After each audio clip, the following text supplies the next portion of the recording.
"Can I sit next to you?" the one-legged girl asked the prince. Then he looked at her and said, "Before we begin this beautiful period romance story, tell me in the comments where you're listening from. I love knowing where you're joining me from." The bell above the cafe door jingled when Hannah pushed it open with her shoulder. Warm air rushed toward her, carrying the smell of coffee and pastry and wet wool. The noise hit her next. Spoons against porcelain, boots against floorboards, voices in overlapping currents. For a moment she just stood there, weight balanced on her good leg, hands tight around the tops of her crutches. It was completely full. Of course it is, she thought. It is Vienna. It is winter. Where else would they all go? She shifted one crutch forward, then the other, and stepped inside. The movement was practiced, but today even practiced movements hurt. The stump of her missing leg throbbed inside the wooden socket of her prosthesis with every jolt. She tried not to limp more than usual. She tried not to look as if each step was a bargain struck with pain. No one moved to make space. Men in uniform leaned over newspapers, boots stretched out. Ladies in fur-trimmed cloaks huddled together, gloves tugged off finger by finger. A cluster of students laughed too loudly near the counter. Every table was full. Every chair was claimed. Almost. Near the window, where frost traced ferns along the glass, a small round table stood with only one man. A folded overcoat hung on the back of the empty chair beside him, as if to ward off intruders. He wore a dark suit that fit too well to be cheap, but too simply to be flashy. His hair was neatly combed, his posture relaxed, his eyes lowered to the newspaper in his hands. He looked like a man who expected to be left alone. Hannah's heart began to pound anyway. Her leg begged to sit. Her father's voice echoed in her memory. "Stand straight, Hannah. Your body bows enough, do not let your spirit bow with it." She swallowed and made her way toward the empty chair. The floor seemed longer than it was. Snatches of conversation faded when she passed. A man at a nearby table glanced down, then up, then away, as if ashamed of having looked at her crutches at all. A woman followed the movement of the wooden tip, her lips tightening with something that was not quite pity, not quite curiosity. Hannah kept her chin level. One step, another. The familiar rhythm. Wood, shoe, wood, shoe. When she reached the table, the man still had not looked up. Up close he seemed a little younger than she had thought, perhaps late 20s. His jaw was clean-shaven, his mouth set in a neutral line that looked as if it could turn stern or warm with very little prompting. She cleared her throat softly. "Excuse me," she said. "May I sit next to you?" He lifted his head, and for the first time Hannah saw his eyes. They were not cold, as she had expected from a man dressed so finely. They were watchful, grey, or perhaps blue, she could not tell in the cafe's dim light, but touched with something like surprise, as if he had not anticipated being addressed at all. His gaze dropped, unavoidably, to her crutches. He did not jerk it away. He did not stare. He simply took in the fact of them, then met her eyes again. "Of course," he said, and his voice was low and clear. "The chair is yours." He rose as much as the cramped space allowed and moved his folded overcoat off the empty chair.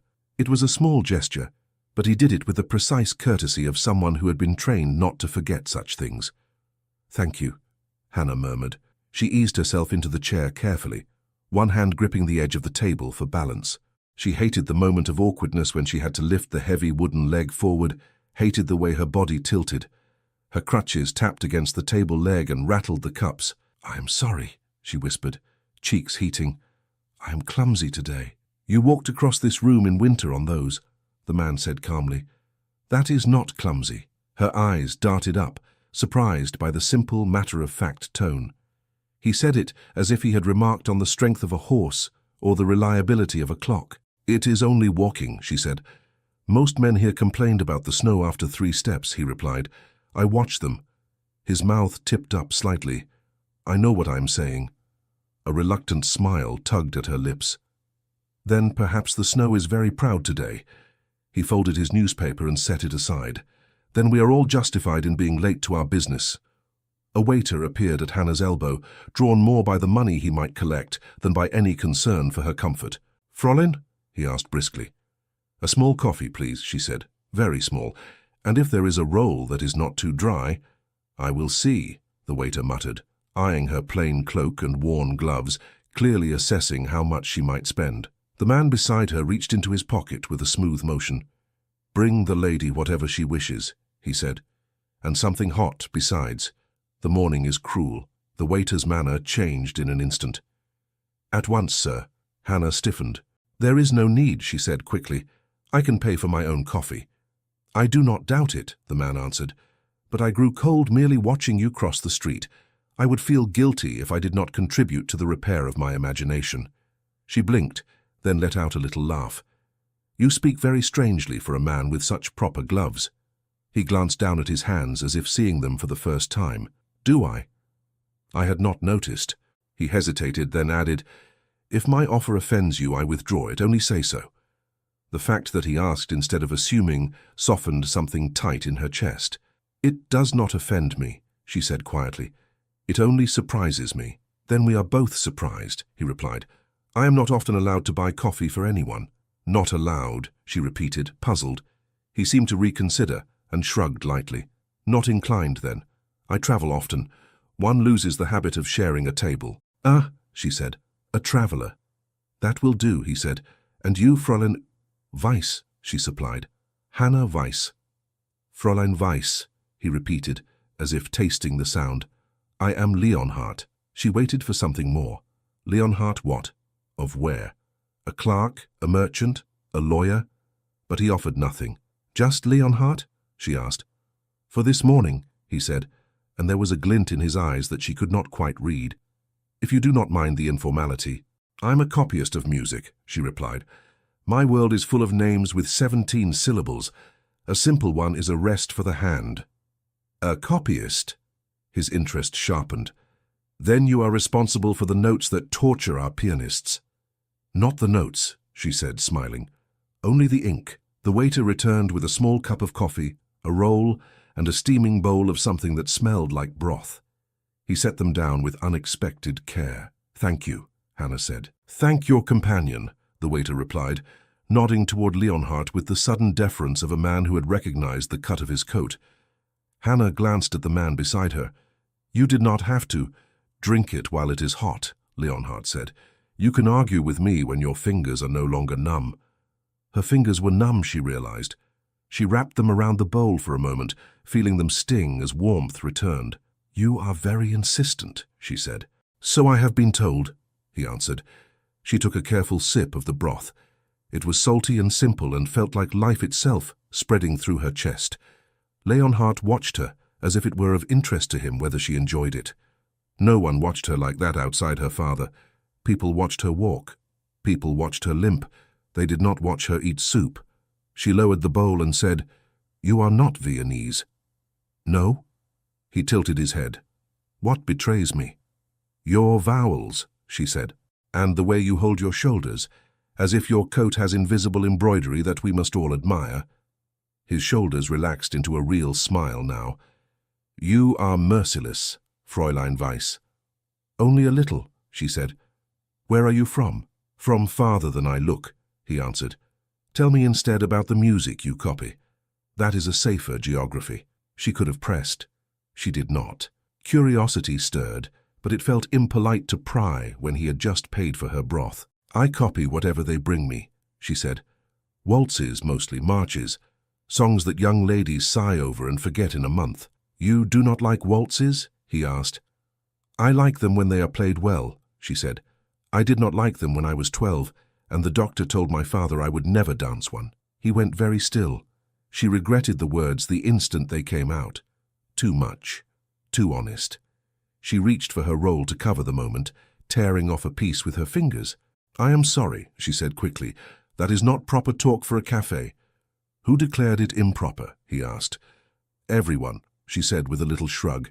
He leaned slightly closer, his voice lower. "Then everyone has less courage than you, Fräulein Weiss," he said. "And I am pleased you do not speak like everyone." Heat rose in her cheeks again, but this time it was not the sting of shame. "You do not have to flatter me because my leg is gone," she said, not quite trusting him. "If your leg was still there, I would say the same thing," he replied simply. She searched his face for mockery and found none. He looked back at her with a frankness that unsettled her. Men either looked away from her or at her too long for the wrong reasons. He did neither. "You are very strange, Leonhardt," she said softly. "So I have been told," he replied. He took a sip of his coffee and added, "Did you lose it in an accident?" "In a fever," she answered. "I was 9. First came the pain, then came the quiet. When I woke, it was gone." He did not look at her leg. He looked at her eyes. "And you learned to walk again," he said. "My father insisted," she said. "He told me that if the world wanted me to crawl, it would have to catch me first." "A wise man," Leonhardt said. "He sells music scores," she explained. "Not the expensive ones, the used ones that smell like our old curtains. I help him when I can." "By copying," he said. "And by counting coins," she added. "And by pretending not to notice when he squints at the small print." Leonhardt's gaze softened. "And today you came all the way into the city to deliver work." She nodded. "The printer near the cathedral asked for 10 copies of a new piece. It was not very good music," she admitted, "but his coins are as round as anyone's." "How far did you walk?" he asked. "From the Freihausviertel," she said. "In this cold?" His brow furrowed. "And then back," she said, "once I leave here. My father will be waiting." "You should have taken a carriage," he said. She laughed. "On my wages, no thank you. I prefer to arrive with cold toes and an easy conscience." "You may have a cold conscience and warm feet at least once a year," he said dryly. "I will plan it for Easter," she replied. He laughed, then really laughed, and the sound startled her.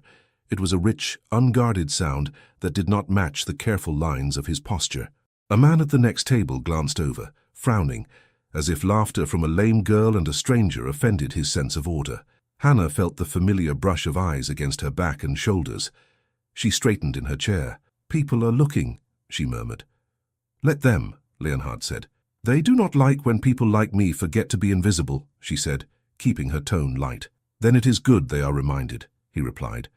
"Not everyone can afford to remind them," she said. He studied her. "You walk through the city on crutches in the snow, you bring music to life with your hands, and you cross crowded rooms to ask for a chair. You already cannot afford not to." She bit her lip, not sure whether to be annoyed or moved. She settled on both. "You talk as if you are very used to telling other people what they can afford," she said. He smiled faintly. "Perhaps I am." "Are you a banker?" she asked. "Or a lawyer?" He hesitated the slightest fraction of a second. "Neither." "Then what do you do?" she pressed, half teasing, half genuinely curious. "I attend to matters of household," he said vaguely. "Too many ledgers, too many signatures. You would scold my handwriting." "I would probably improve it," she said. "I do not doubt it," he answered. They fell into a companionable silence for a few moments. Outside, a carriage rattled past, wheels crunching over packed snow.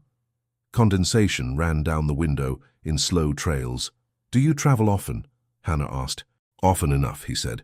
"Sometimes by choice, sometimes not." "How can one be forced to travel?" she asked. "When those who command you decide that your presence is needed elsewhere," he said.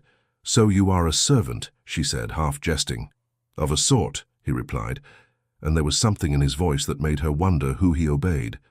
"And you?" he asked. "Have you ever wanted to leave Vienna?" She thought about it. "When I was 12, I dreamed of going to Paris and proving to the French that Viennese cakes are better." "And now?" he asked. "Now I am content to reach the next street without slipping," she said. "Dreams become smaller when stairs are not your friends." He lowered his gaze for a moment. "That is a loss," he said quietly. She shrugged.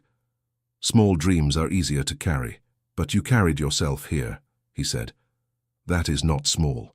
You keep returning to this," she said. "Because I am impressed," he said. "No one here impresses me. I was beginning to think the city had grown dull." "You must be very hard to impress," she said. "I am learning that I was simply looking in the wrong places," he replied.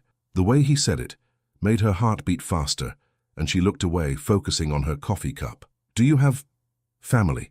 she asked, changing the subject. "Children? A wife who scolds you for talking to strangers in cafes?" He almost choked on his coffee. "No wife," he said quickly. "No children." "Forgive me," she said, amused. "You reacted as if I had asked whether you have gout." "I reacted as if you had reminded me of conversations I am trying to postpone," he said lightly. "Conversations about marriage?" she guessed. "Something like that," he answered. "You do not wish to marry?" she asked. "It is not that I do not wish to," he said slowly. "It is that I do not wish to marry as one signs a treaty." She blinked. That is a very grand way to speak of a household clerk's wedding. He smiled faintly. I never said I was a clerk. You never said you are not, she countered. Touché, he murmured. There was a flicker of something in his eyes then. A shadow that did not belong to a simple traveller or clerk. Hannah felt suddenly that she was standing on the edge of something she did not understand, like the first step of a staircase disappearing into fog. Before she could form another question, the cafe's bell rang again. This time the hush that followed was different. The door swung open with more force than the usual guest would use. Cold air swept in, making candles flicker. Conversations stumbled and broke. Hannah glanced over her shoulder. Several men in uniform stood in the doorway, snow dusting their boots and shoulders. They were not officers out for coffee. Their coats bore the imperial crest. Swords hung at their sides, not drawn but present. The nearest table shifted to make way without being asked. The men moved into the room with the silent confidence of those who belonged to a different order than the rest. Hannah's stomach clenched. Guards. Her first thought was foolish. Had some thief slipped in behind her? Had she unknowingly sat at a criminal's table? Then she realized the guards were scanning the room with a specific focus, searching for someone they clearly expected to find. Strange, she whispered. They must be looking for someone important. Perhaps, Leonhardt said quietly. His tone had changed. It was tighter, more controlled. She looked back at him, puzzled. He had straightened in his chair, his jaw set, his eyes darker. For the first time she sensed steel under the smoothness. Are you all right? She asked. Yes, he said. Do not be afraid. I am not afraid, she lied. The guards moved between tables, their boots thudding dully. One of them spoke to the cafe owner, who gestured with a shaky hand toward the center of the room, as if denying all knowledge of anyone of interest. Hannah turned back toward the window, pretending intense interest in the frost patterns. Perhaps if she made herself small enough, they would ignore her. She felt, rather than saw, the exact moment they spotted their target. Their steps synchronized, turning in her direction. Her fingers tightened around her cup. They are coming this way, she murmured. I know, Leonhardt said softly. How can you know that? She asked, her voice barely above a breath. Because, he said. They are my guards. She stared at him. You're... what? Before she could make sense of the word, the guards reached their table. The captain, a broad-shouldered man with a scar along his chin, stopped, clicked his heels together, and bowed his head. Your Highness, he said clearly, and his voice carried to every corner of the cafe. Forgive our delay. The carriage is ready. The cafe went utterly still. Hannah felt the air around her change. It was as if every sound had been sucked out of the room, leaving only the echo of those two words, Your Highness. Her mind raced, grasping at stray facts. The well-cut coat, the careful gloves, the way he had spoken of being commanded to travel, the quiet authority that slipped through his casual tone. A prince, she thought wildly. I have been sitting beside a prince. Her heart hammered in her chest. Her first instinct was to stand, to apologize, to clear the way for him. But her leg was stiff, her chair too close to the table, her crutches wedged awkwardly. She could not move quickly, not without knocking something over, not with the entire room watching.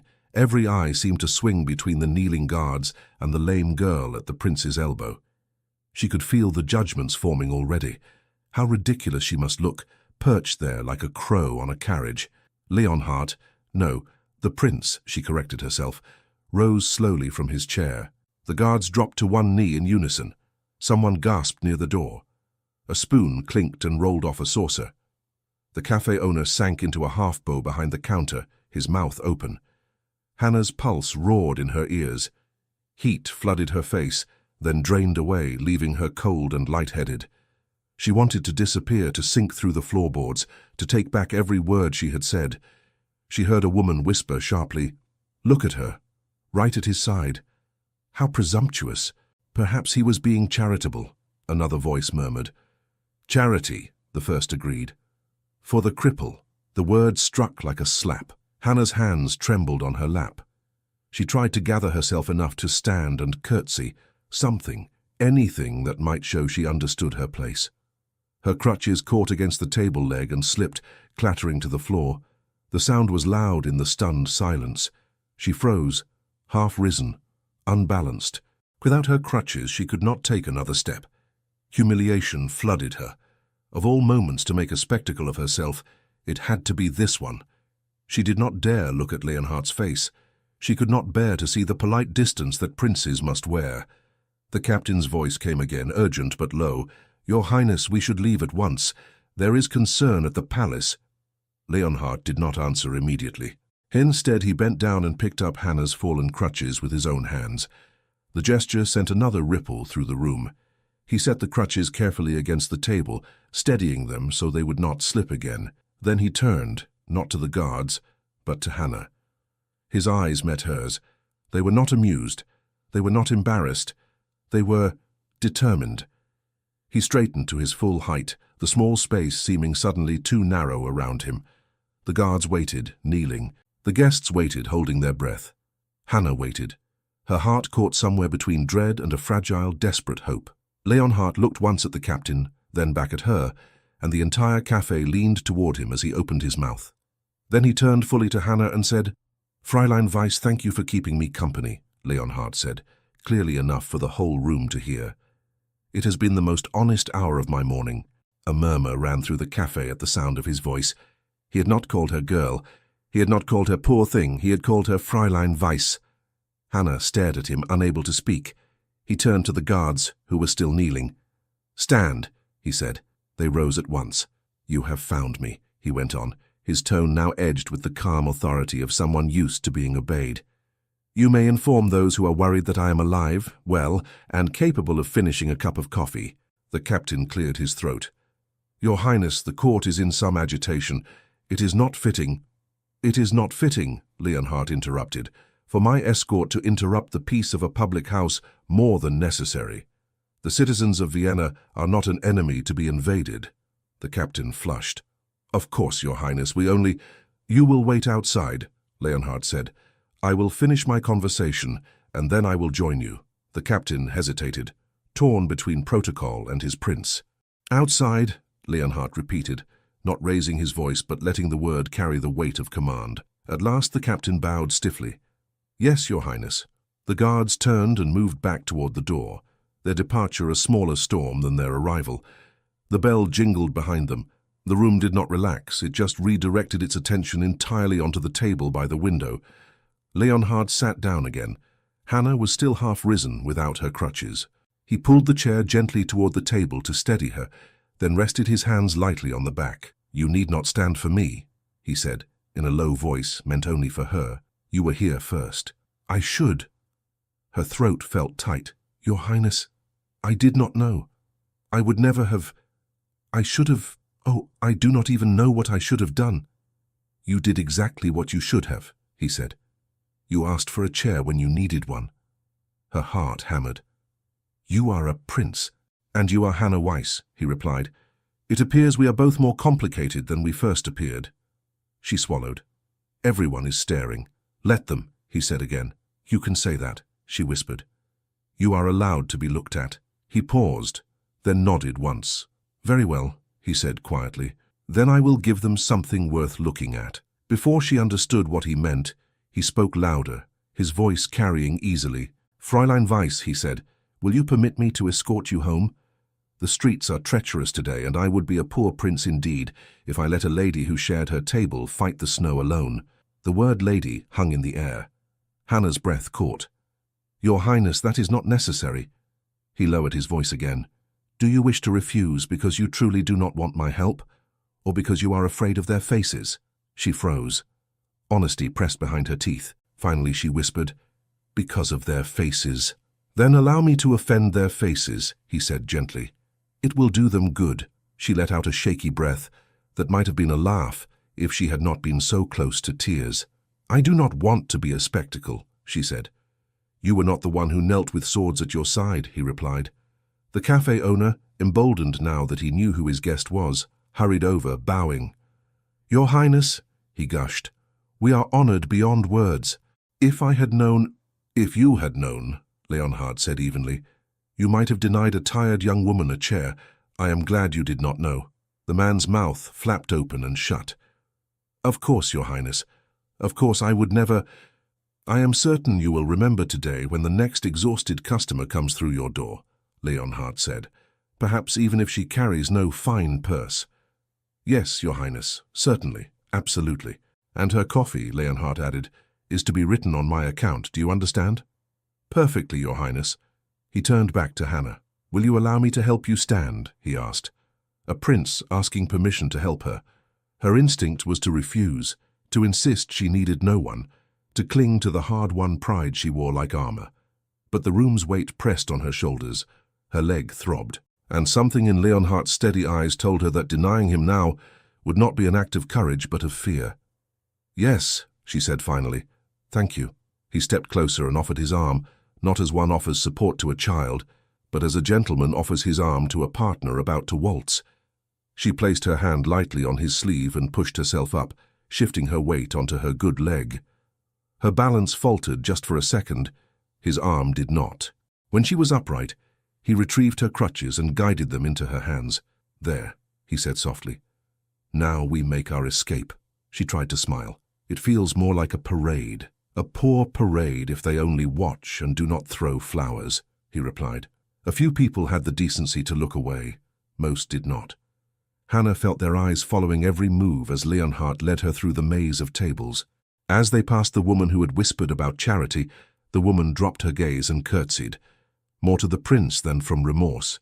Hannah saw the movement from the corner of her eye and straightened a little more. At the door, Leonhardt paused and turned back to the room. Good day, he said calmly. I recommend the broth. A nervous ripple of laughter moved through the cafe. People bowed in their chairs. Someone clapped once and then stopped, uncertain. The bell above the door rang again as they stepped out into the cold. Snow lay in uneven patches along the street, trodden into grey by carriages and boots. The air bit at Hannah's cheeks. The sudden brightness after the dim cafe made her squint. A black carriage waited at the curb, polished to a shine that even the dirty snow could not dull. The imperial crest gleamed on its door. The horses stamped and snorted clouds of steam. The captain moved forward at once. For your highness, he said, if you please. One moment, Leonhardt said, holding up a hand. He turned to Hannah. Where do you live? He asked quietly. Near the Freihausviertel, she said, suddenly conscious of the distance between her modest street and the gleaming carriage. We will take you there, he said. No, she blurted. Your highness, that is too much. My neighbors will think... They will think all kinds of things. Let them, he said. It is a day for them to think. I am serious, she insisted. My father is not well. If he sees a royal carriage in front of the house, he may die of fright. Leonhardt's expression shifted at once. Your father is ill? He asked. Not ill, she corrected quickly. Just tired. His eyes, his chest. He worries, that is all. Then we will not alarm him, Leonhardt said. We will stop at the end of the street. My men will accompany you the rest of the way, discreetly. The captain cleared his throat. Your Highness, it is not conventional to provide escort to a... Leonhardt's gaze snapped to him. To a citizen of this city? He asked. Who has done nothing but share her table with me? The captain shifted his weight. I only meant... I am not interested in what you meant, Leonhardt said quietly. Only in what you will do. You will see Fräulein Weiss safely to the corner of her street. If anyone objects, they may speak to me. Yes, Your Highness, the captain said at once. Hannah's head swam. You really do not have to... I know, he said. I wish to. He offered his hand to help her into the carriage. The step was high. With her crutches, she could not have managed it easily, without some undignified scrambling. She hesitated, then placed her hand in his and let him steady her as she climbed in. The interior smelled of leather and cedar. She had never been inside anything so fine. The seat was soft under her, so different from the hard chairs she usually chose so she could anchor herself. Leonhardt sat opposite her, leaving a respectful distance. The carriage jolted forward. For a moment, neither of them spoke. The city moved past outside, blurred by the frosted windows. I have offended you, she said abruptly. He looked taken aback. How? By talking to you as if you were... She searched for the word. Ordinary. A smile tugged at his mouth. It was a relief, she blinked. A relief. Do you know, he said, that there are people who speak to my coat, or to the space above my head, but not to my face? I can imagine, she said. They ask about my health as if I were an old dog, he went on. They praise my handwriting without reading a word. They laugh at my jokes before I have finished them. It is exhausting. And I, she said slowly, talked about waltzes and bad ink and soup. Exactly, he replied. She studied him. Why did you not tell me who you are? Would you have spoken differently, he asked. Of course, she said. I would have shut my mouth entirely and stared at my spoon. Then I am glad I did not tell you, he said simply. She looked down at her hands. People will think I wanted something from you. What do you want from me? He asked. Nothing, she said quickly. I want my leg not to hurt. I want my father to eat something better than bread and potatoes. I want the music I copy to be played by someone who does not murder every note. That is all. These are excellent wishes, he said. Not one of them requires a prince. That is why I chose them, she replied. He laughed again, softly. The carriage turned, wheels grinding on the icy street. Your Highness, she said after a moment, what should I call you? I am afraid just Leonhard will no longer do. In the cafe it was enough, he said. Out here, you may call me what is comfortable. If you wish to avoid scandal, you should call me Your Highness and speak very little. If you wish to annoy my mother, you may continue with Leonhard. She stared at him. You would let me annoy your mother. It is a tempting thought, he said. Is she very frightening? She asked. She is very practiced, he said. There is a difference. Practiced at what? Hannah asked. At making the world behave as she wishes, he replied. Hannah shook her head. Then I would rather not annoy her. I have enough enemies. Who says she must be your enemy? He asked quietly. She did not answer. The idea of a princess, dowager or otherwise, looking at her without contempt was too big to fit into her mind. The carriage began to slow. We are near your quarter, Leonhard said. Where should they stop? The corner by the old well, she said. If they go farther, every curtain in the street will tear itself in two. He knocked on the roof. The carriage rolled to a stop. The captain appeared at the door, opening it carefully. This is far enough, Leonhard told him. You will accompany Fräulein Weiss to her house. You will do so politely. You will not mention my name. Yes, Your Highness. Hannah gripped her crutches. Thank you, she said, her voice barely above a whisper. For the coffee. For the soup. For everything. You have done more for me than I for you, he said. That cannot be true, she protested. It is, he said. You have reminded me what it feels like to be spoken to as a man, she swallowed. And what shall I do with that? Keep it, he said, so that when someone speaks to you as less than a woman, you know they are wrong. Her throat tightened. He stepped out first, then turned and held out his hand again. She took it and climbed down, careful on the high step. The wind cut through her cloak. Her familiar streets felt suddenly different, as if someone had drawn a line of gold around them. She stepped back, away from the carriage. Leonhard stood in the snow, the horses blowing steam behind him. Good day, Fräulein Weiss, he said. Good day, Your Highness, she replied. He inclined his head, then signaled to the captain. The guards fell into step beside her as she started down the narrow lane. She did not look back until she reached the well. When she dared a glance, the carriage was already turning away, disappearing around a corner, taking with it the brief, impossible world of warm broth and princes in cafes. Her father nearly knocked over the chair when he saw the uniforms outside. Hannah, he cried, hand to his chest. What in heaven's name have you done? Nothing, she said quickly, moving to calm him. Truly, a customer sent me home with a guard because of the snow. That is all. A customer? He repeated, disbelief in every syllable. A very peculiar one, she admitted. I will tell you later. Sit, Papa. Your heart. He lowered himself slowly, still eyeing the doorway as if another carriage might burst through it. When the guards left, the house seemed to exhale. She did not tell him everything, not that day. She mentioned the cafe, the unexpected kindness, the offer of a ride. She called Leonhard a well-dressed gentleman with good manners and a strange sense of humor. Her father relaxed bit by bit, soothed by the normalcy of her voice.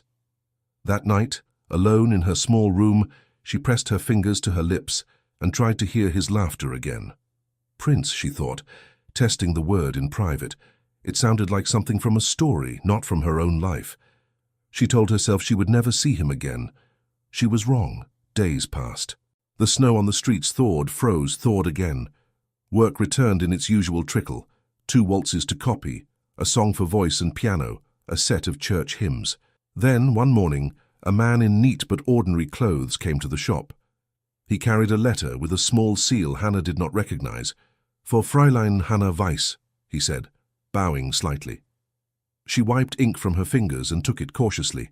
"From whom?" her father asked. "From the Office of Court Music," the messenger replied. "There is a need for a reliable copyist." Hannah's heart stumbled. "The court?" her father repeated, eyes round. "You must have the wrong address." "The name is correct," the man said. "I was directed here." He left as soon as the letter changed hands, as if afraid the modest little shop might stain his boots. Hannah broke the seal with unsteady fingers. The letter was brief. The royal household required assistance in preparing and copying scores for an upcoming series of concerts. Her work had been recommended. If she was willing, she was to present herself to a certain official at the palace in 3 days' time. Her father watched her face. "Well?" he asked. "What does it say?" She passed him the letter. He read it slowly, moving his lips, then looked up, torn between pride and fear. "The palace," he said. "Yes," she whispered. "You cannot climb those stairs," he said at once. "You heard the doctor. Too much strain and your leg—" "I climb worse stairs every week," she answered quietly. "You know what people are like there," he went on. "They will not see your work.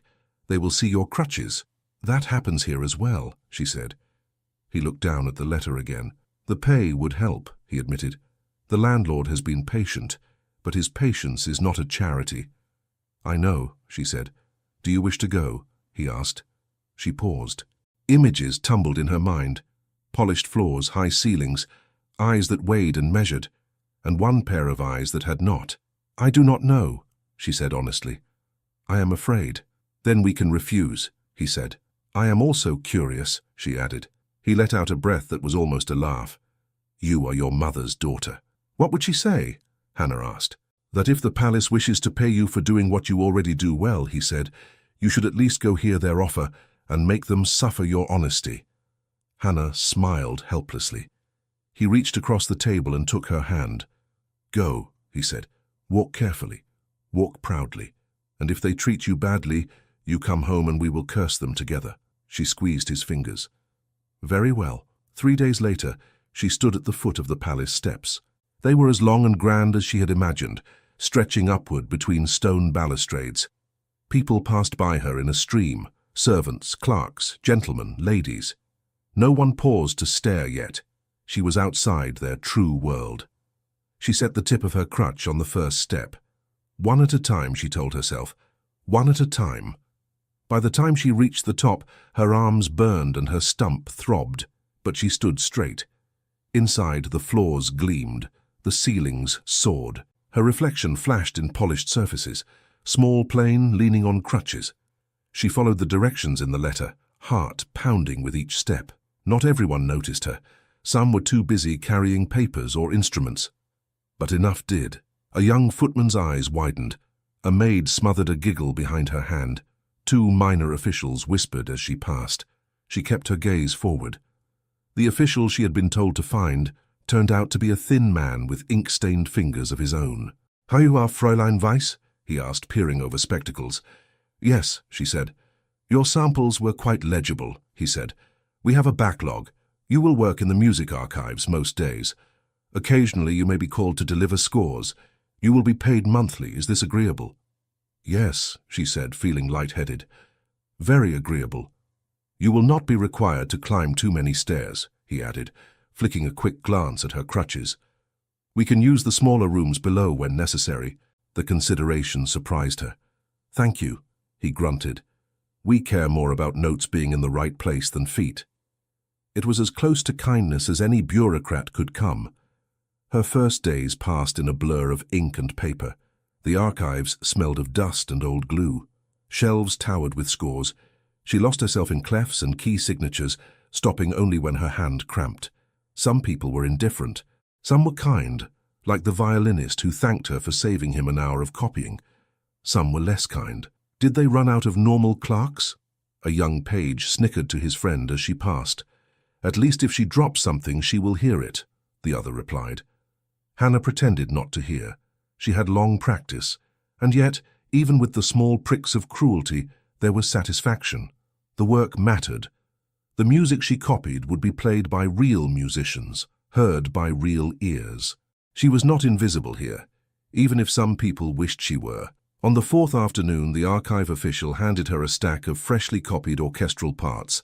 "These are for the private drawing room of Her Highness the Dowager Princess," he said. "You will take them yourself. Do not be late. Do not speak unless spoken to." Hannah's stomach dropped. "The Dowager Princess?" "Yes," he said impatiently. "She has her own gatherings. Music, cards, that sort of thing. The prince attends when he cannot avoid it. You will go along the inner corridor, third door on the right. Knock, wait." She took the stack carefully. "Yes," she said. The corridor to the drawing room was lined with portraits in gilded frames, eyes following her as she moved. Her crutches sounded loud on the smooth floor. She reached the door, slightly ajar. Voices drifted out. "Announce it before the week is over," a woman was saying, her tone measured and composed. "The Archduchess's uncle grows impatient. He wishes assurance that Leonhardt will not delay." The Dowager Princess, Hannah thought at once. There was no mistaking that calm authority. A man answered, voice lower, smoother. "Your Highness, we must consider the prince's feelings. He is reluctant." "Reluctant," the Dowager repeated. "He has had years to indulge his reluctance. His personal tastes cannot overturn the needs of our house. This alliance would secure Hollenberg's position for a generation." Alliance, Hollenberg. The names rang like distant church bells. Hannah stood very still, hands tightening on the music. "Leonhardt understands his duty," the man continued. "He will not defy you publicly." "He will not be given the opportunity," the Dowager said. "We will present the betrothal as a fact, not a question. When he stands beside the Archduchess and hears the announcement, he will do what is required. There will be no room for sentiment." Hannah's breath caught. Betrothal. Archduchess. Leonhardt. She felt as if someone had reached into her chest and squeezed. Of course, she thought numbly. Of course a prince must marry a princess. Of course his life cannot bend because a lame girl in a cafe listened to him talk. Her fingers trembled on the paper. One sheet slid sideways. Behind her, a servant coughed politely. "You must go in," he whispered. "They are waiting." Hannah swallowed hard, gathered the music tighter, and nudged the door open with the tip of her crutch. Conversation stopped. The drawing room was bright and orderly. At a small table near the window sat a woman in deep blue silk, her hair streaked with silver, her posture perfect. Rings glittered on her fingers. Her eyes were sharp and cool, and when they fell on Hannah, they took in everything. Crutches, plain dress, flushed cheeks, in one efficient glance. Beside her stood a man Hannah recognized from overheard descriptions. Count Riedel, advisor to the prince. The Dowager Princess spoke first. "And what?" she said, her voice quiet but cutting. "Have we here?"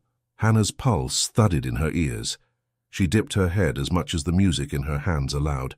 "Your Highness," she said, keeping her voice low, "scores from the archive.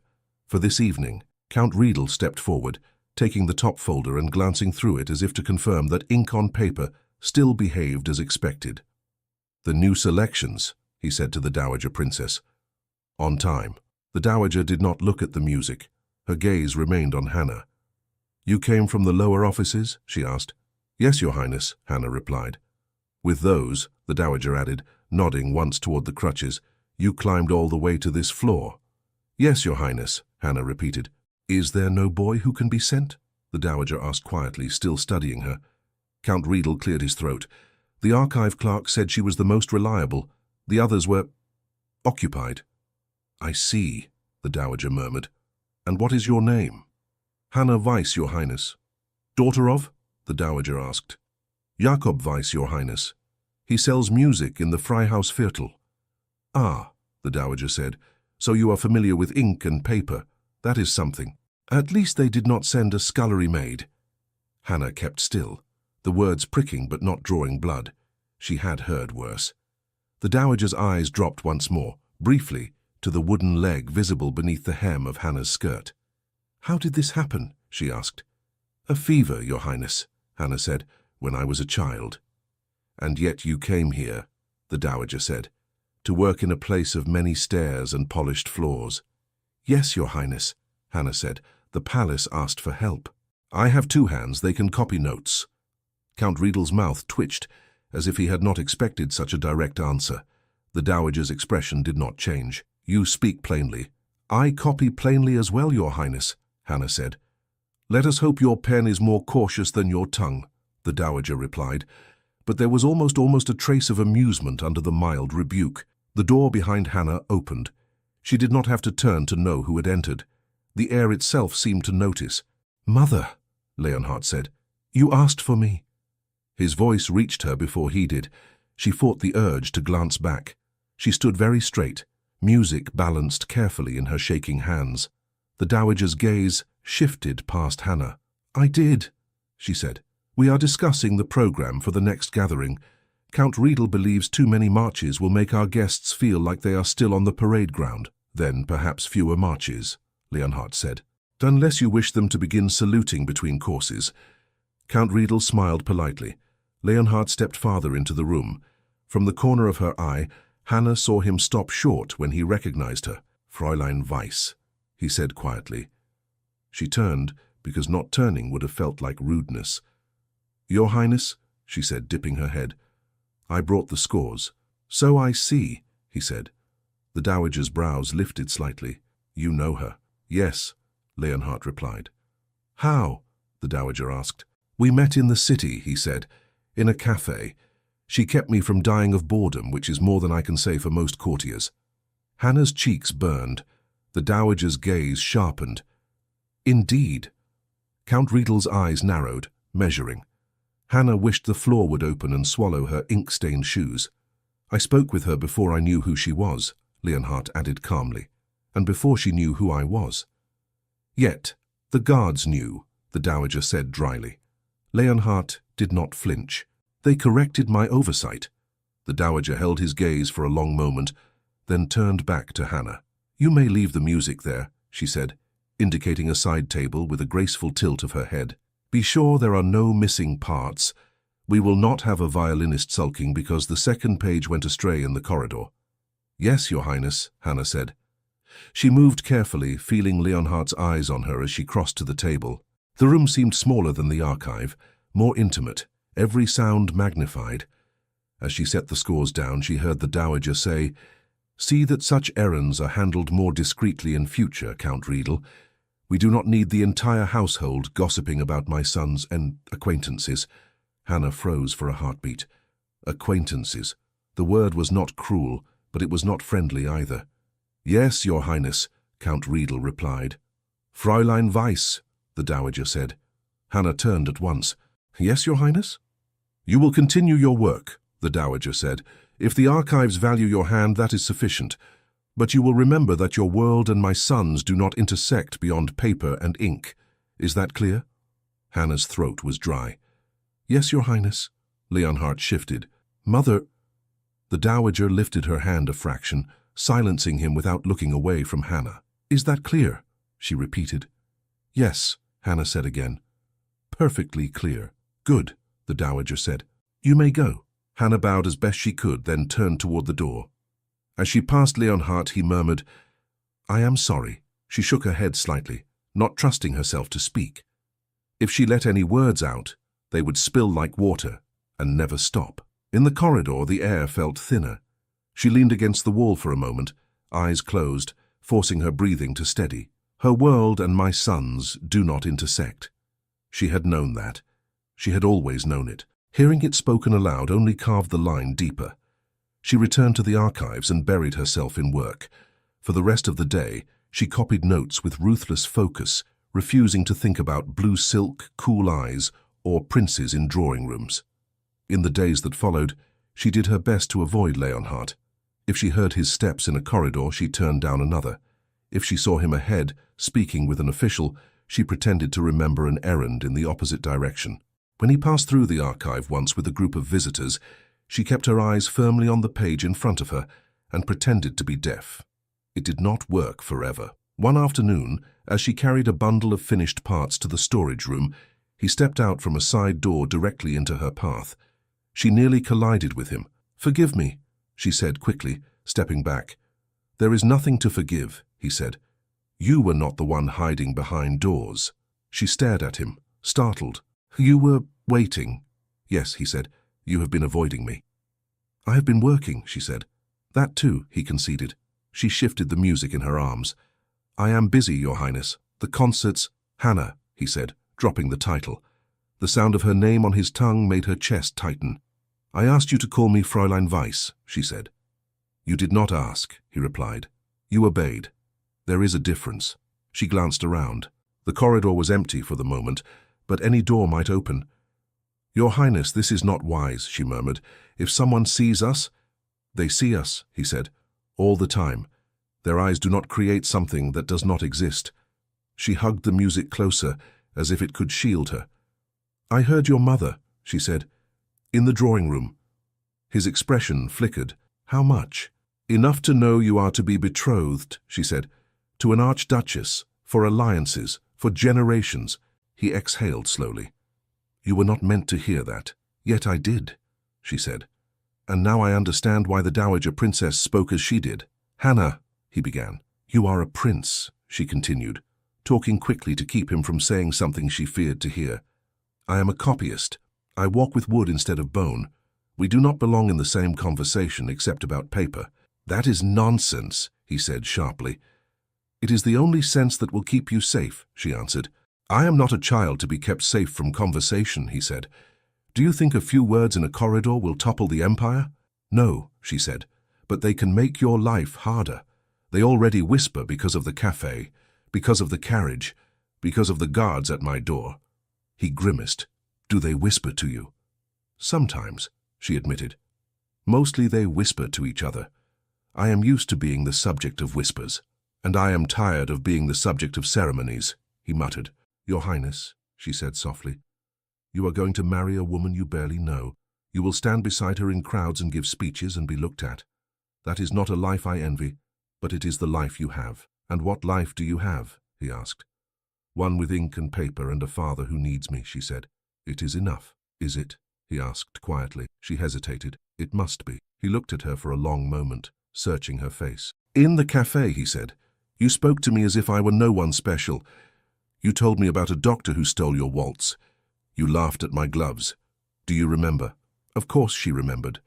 The memory was carved into her like a second limb. "Yes," she said. "I remember too," he said. "I remember thinking, here is someone who is not afraid to see me as a man, not a title. Do you know how rare that is?" "It is easy to see you as a man when I do not know you are a prince," she said.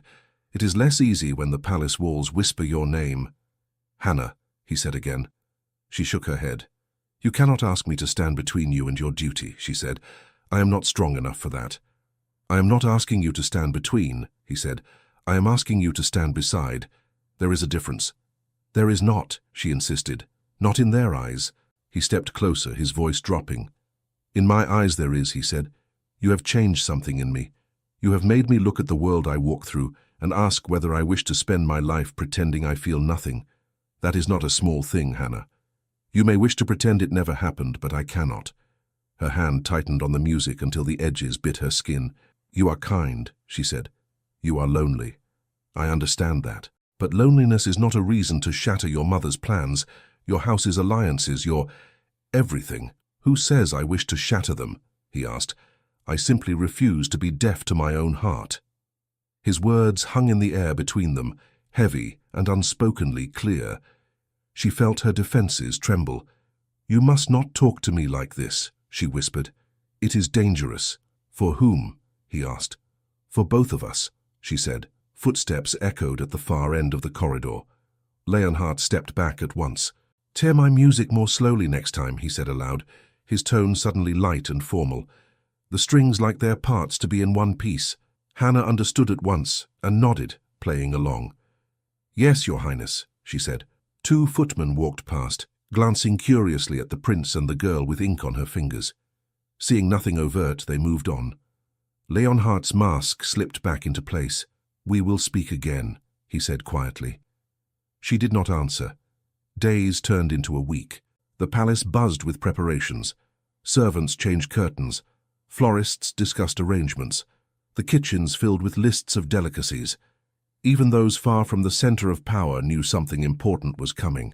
The betrothal, a maid whispered in the servants' hall. They say the Archduchess is beautiful. They always say that, a footman replied. What else can they say? That she has a temper like vinegar and feet like a plough horse?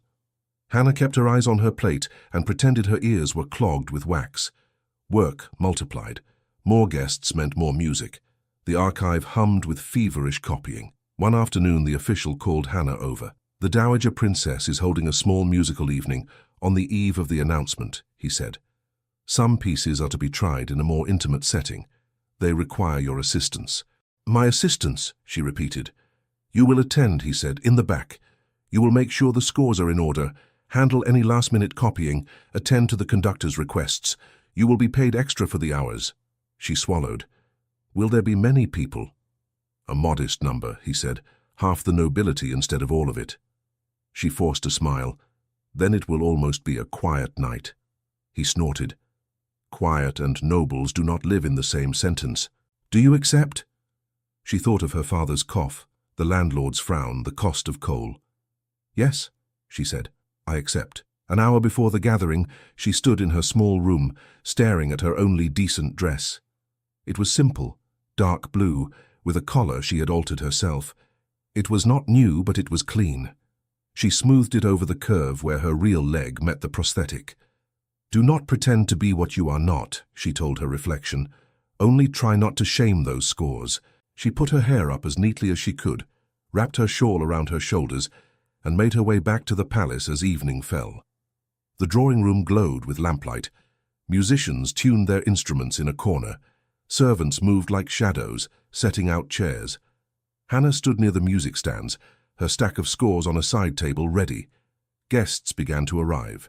Ladies in silk and lace, gentlemen in dark coats and crisp shirts. The air filled with the soft rustle of fabric and the low murmur of greetings. Hannah kept to the edge, watching the conductor's hands, ready to move when he snapped his fingers. Fräulein Weiss, the archive official murmured, passing her. Remember, you are here to work, not to be seen. That part I know, she said. The first piece went smoothly. The orchestra played, the guests swayed as if already dancing in their minds. Hannah followed along in her head, checking for errors. During the pause, she noticed Leonhard across the room, standing near a window with Count Riedel. His face looked composed, but his jaw was tight. A few guests drifted toward him, drawn by rank and curiosity. He met her eyes once, briefly, then looked away, as if even that glance might be counted and weighed. She turned her attention back to the music. "Excuse me," a voice said behind her. She turned. A young woman stood there, a few years older than Hannah, draped in pale green silk that shimmered when she moved. Her hair was arranged in perfect waves.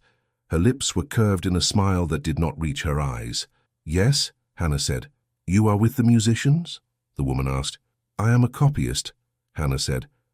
"I help with the scores." "Ah," the woman said. "Of course." Her gaze drifted down to the crutches at Hannah's side. "How very brave of you to be here," she added. "Brave?" Hannah repeated. "To appear in society," the woman said, her tone sweet as sugar. "With such a burden. I should not have the courage." Hannah's stomach clenched. "I am here to work," she said, "not to appear." "Still," the woman went on, "it is admirable. One hears that His Highness has a tender heart, especially for those less fortunate. It is kind of him to involve you." "I am employed because my handwriting is neat," Hannah said, more sharply than she intended. "Of course," the woman said, as if humoring a child. "I meant no offense." She leaned in a little. "You must not misunderstand his consideration," she added, in a mock confidential tone. "Princes often show charity. It is their duty, but that does not mean they can choose as freely as lesser men." Hannah's chest burned. "Choose what?" she asked, though she already knew. "Companions," the woman said lightly. "Wives, partners. You see, when one is born to such a position, one must marry for more than affection." Hannah forced herself to keep her voice calm. "I have never expected a prince to marry a copyist," she said. "You need not worry." The woman's smile sharpened. "I am not worried," she said. "I simply feel protective of him. We all do. It would be cruel to let him wander into entanglements that will only bring him pain. She let her eyes drift deliberately to Hannah's leg. And ridicule, she added softly. Hannah felt as if someone had knocked the breath from her. Do you know him well? Hannah asked, struggling to keep her tone even. We move in the same circles, the woman said. I am Countess von Lilien. Perhaps you have heard the name. I copy scores, Hannah said. Not gossip. The Countess's eyes flashed, then her smile returned. You are direct, she said. It must be refreshing for him. But understand this, Fräulein. Weiss, is it? The prince will soon be betrothed to a woman of suitable station. It is generous of him to show kindness to someone in your position. You should accept it with grace, and not confuse it with possibilities. Hannah's hand shook on the edge of the table. I do not confuse anything, she said. I know my position very well. Good, the Countess said. Then we understand each other. She turned slightly, making sure her next words reached not only Hannah but the little cluster of guests nearby. Besides, she added, with a tinkling laugh, can you imagine a prince choosing a bride who could not even dance a simple waltz without stumbling? The scandal would never end. A few people chuckled uneasily. One man looked away, as if even he found the remark too cruel. Hannah felt the heat rise up her neck. Her throat ached. She wanted desperately to lift her crutch and walk away, but the floor seemed glued to her feet. The Countess smiled, satisfied, and turned as if to rejoin her friends. Countess von Lilien. Leonhardt's voice cut through the room like a bow across strings. The conversation around them faltered. The Countess turned back, smile brightening. Your Highness, she said, we were just— I heard you, he said. Silence fell. Colour drained from the Countess's face. Your Highness, He stepped closer, his expression controlled but icy. You spoke of scandal, he said quietly, though every ear in the room strained to hear. Let me tell you what I find scandalous. A prickle ran through the guests. I find it scandalous, he continued, that a lady of noble birth would use her position to humiliate someone who is here to work, not to entertain your cruelty. I find it scandalous that anyone in this house would consider a physical difference a subject for mockery, and I find it most scandalous that you would presume to declare what my heart may or may not consider possible. The Countess opened her mouth, closed it, then tried again. Your Highness, I only meant— You meant to wound, he said. You succeeded. You will now do something more difficult. You will reflect. Whispers rose, then died as he swept his gaze across the room. Fräulein Weiss is employed here for her skill, he said. She is under this household's protection. Anyone who forgets that forgets my wishes. Hannah wanted to vanish. She also wanted to stand taller than she ever had in her life. The Countess's eyes glittered with humiliation. Your Highness, she said stiffly, if my words were misinterpreted, I apologize. They were not misinterpreted, he said. Apologize anyway. She inhaled sharply, then turned to Hannah. Fräulein Weiss, she said, the title dragged from her. If I caused offense, I regret it. Hannah met her gaze. Words do not fall from your mouth by accident, Countess, she said quietly. But I accept that you regret being heard. A few people hid smiles behind their hands. Leonhardt's mouth twitched just slightly. Thank you, Countess, he said. You may return to your circle. Her curtsy was so stiff it might have cracked. She swept away, her silk dress rustling like angry leaves. The room buzzed with hushed comments. Bold. Risky. Defending a servant? Before the announcement? Did you see her face? Hannah felt dizzy. Leonhardt looked at her. Are you all right? He asked softly. No, she said, but I will be. He nodded, as if that answer was enough. Return to your place, he said. You have work to do. She almost laughed at the ordinariness of it. Yes, Your Highness, she said. She moved back to the music stand, her shoulders straight, her heart pounding. For the rest of the evening, no one spoke to her unless it was to ask for a missing page. Later, in the quiet of the archive, she heard the aftermath. 2 footmen whispered outside the door. They say the Dowager is furious, one said, to rebuke Countess von Lilien in front of everyone. And for a lame copyist, the other added. Imagine, he has courage, the first said. He has madness, the second replied. On the eve of a betrothal, he creates a scene for a cripple. The families will not like it. Hannah's hands shook over the page, ink blotched. She blotted it quickly, heart aching. The next morning, the palace felt different, tense, charged. In a quiet corridor behind closed doors, the Dowager and Count Riedel faced Leonhardt. Hannah was not there to hear, but servants carried stories the way drafts carried dust. "You humiliated a countess," the Dowager said. "She humiliated a member of this household," Leonhardt replied. "I corrected her." "In public," the Dowager snapped, "on the eve of an alliance we have worked years to secure." "If our allies' confidence can be shaken by my courtesy toward a copyist," he said, "then it was never strong." Count Riedel intervened. "Your Highness, we do not question your intentions, only your timing. You are to be betrothed.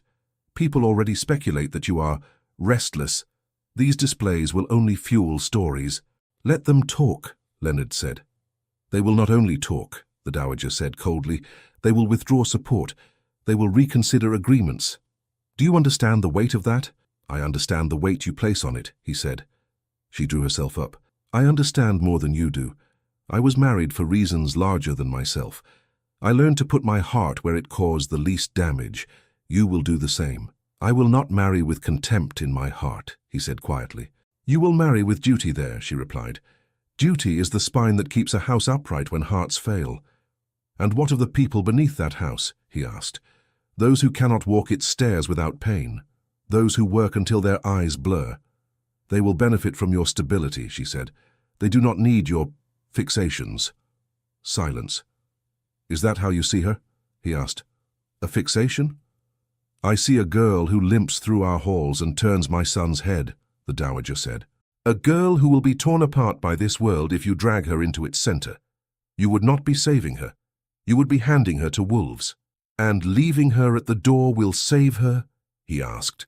"It will let her live," the Dowager said, "with her father, in her quarter, with her work. That is more than many have," Count Riedel added carefully.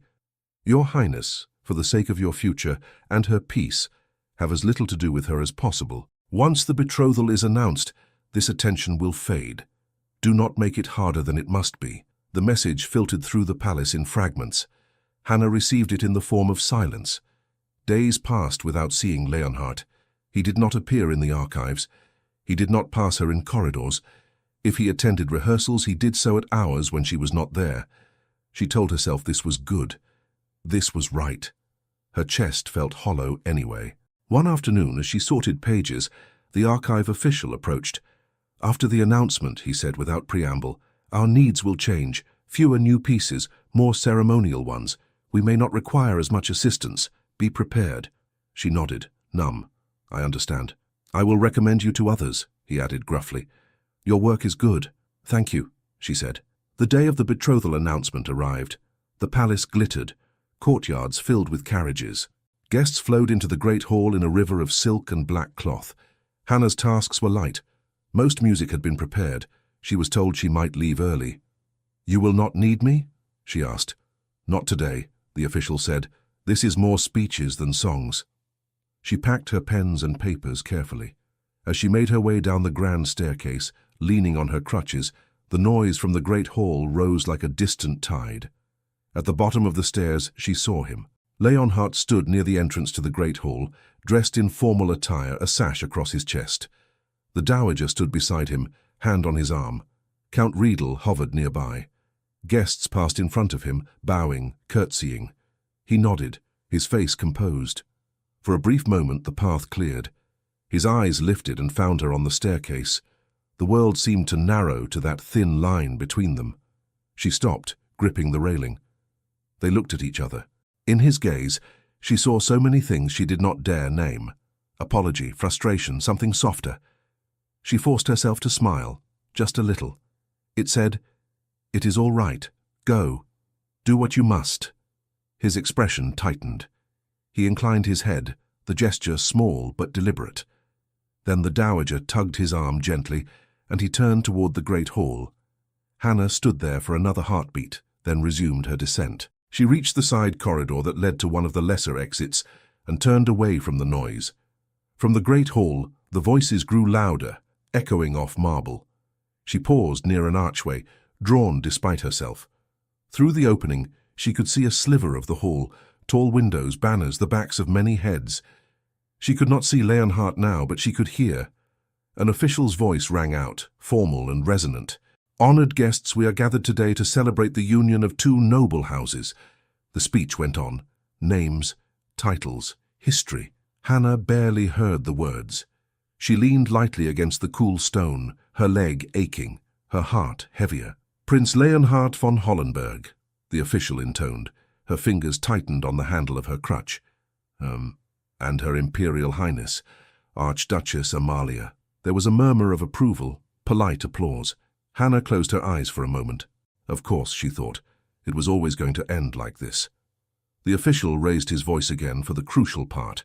"In the presence of these witnesses," he said, "we declare the intent of this house to bind itself to the house of the Archduchess in honorable betrothal." The hall grew quieter. Hannah could almost feel the held breaths. "Your Highness," the official continued, turning toward where Leonhardt must be standing, "do you accept this union and pledge your word to honor this alliance?" Silence poured into the pause after the question. Hannah held her breath without meaning to, her hand pressed against the stone arch. In the great hall, the official stood waiting. The gathered nobles leaned forward. "Your Highness?" he prompted. Leonhardt's answer, when it came, was clear and calm. "No," he said. The word fell like a stone into still water. For a heartbeat, nothing moved. Then the hall erupted in a low roar of shocked whispers. Hannah's eyes flew open. She wondered if she had misheard, if her tired mind had twisted the sound. But voices confirmed it at once. "He said no. Did he refuse? Is he mad?" The official stammered. Your Highness, perhaps you did not—" "I heard the question," Leonhardt said, "and I answer it sincerely. I cannot pledge myself to this union as it stands." Hannah gripped her crutch so tightly her fingers hurt. The dowager's voice cut through the noise, sharp as glass. "Leonhardt," she hissed, not loudly, but enough for those near her to hear. "What are you doing?"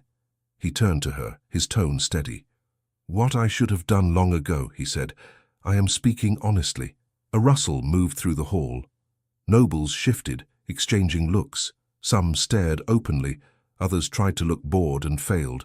At the far end of the dais, Archduchess Amalia stood with her uncle. She was slender, dressed in silver and white, her face pale but composed. Her eyes, dark and intelligent, watched Leonhardt with intense focus. The official cleared his throat, sweating. "Perhaps we should adjourn briefly," he suggested. "No," Amalia said suddenly. Her uncle turned to her, startled. "Niece!" She stepped forward, her chin lifted. "Let the prince speak," she said. "If I am to hear a refusal, I would rather hear it plainly than have it wrapped in silk." Her voice carried, surprisingly firm for someone who had been silent until now. Leonhardt bowed his head slightly toward her. "Your Imperial Highness," he said, "I meant no disrespect to you." "Then show none," she replied. "Explain yourself." He drew a breath. "Very well," he said. "Before all present, I acknowledge your virtues.